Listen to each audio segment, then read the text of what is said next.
Hi friends, இன்றைக்கி எங்கள் வீட்டில் கருவாடு தொக்கு செஞ்சுருந்தேன். கருவாடு தொக்கு எப்படி பண்ணேன்னு பார்க்கலாம் வாங்க. ஒரு கடாயில் தேவையான அளவு எண்ணெய் ஊற்றிக்கோங்க. எண்ணெய் காஞ்சதும் கொஞ்சமாக கடுகு பருப்பு போட்டு அது பொரிஞ்சு வந்த உடனே கருவேப்பிலை சேர்த்துக்கோங்க.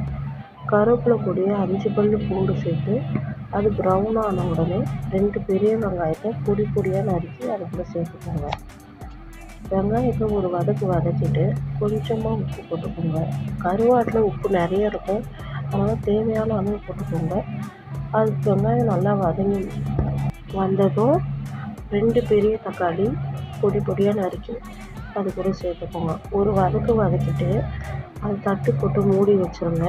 5 நிமிஷம் கழித்து திறந்து பாருங்கள், நல்லா வதங்கியிருக்கும். அது கூடவே 2 ஸ்பூன் மிளகாத்தூள் சேர்த்து ஒரு கிளறி விட்டுருங்க. கழுவி வச்சிருந்த கருவாடை போட்டு அதையும் ஒரு வதக்கிடுங்க. வதக்கி விட்டுட்டு பச்சை கருவேப்பிலை அதில் சேர்த்து ஒரு வதக்கிக்கோங்க. கருவேப்பிலை ஸ்மெல் நல்லாயிருக்கும் பச்சையாக போட்டால். அதை அப்படியே விட்டுருங்க சிம்மில் வச்சுட்டு. ஒரு 5 நிமிஷம் கழித்து பார்த்தீங்கன்னா நல்லா எண்ணெய் பிரிஞ்சு தொக்கு நல்லா கலர்ஃபுல்லாக வந்திருக்கும். அதுக்கப்புறம் எங்கள் வீட்டில் வெடிச்சிருந்த ஒயிட் ரைஸ் அதை போட்டு அவிச்ச முட்டை கொஞ்சமாக இந்த தொக்கு கருவாடு தொக்கு போட்டு வீட்டிலேயே செஞ்சிருந்த அரிசி அப்பளம் அதையும் 2 வச்சு லஞ்சை முடிச்சிட்டோம். வாங்க சாப்பிடலாம்.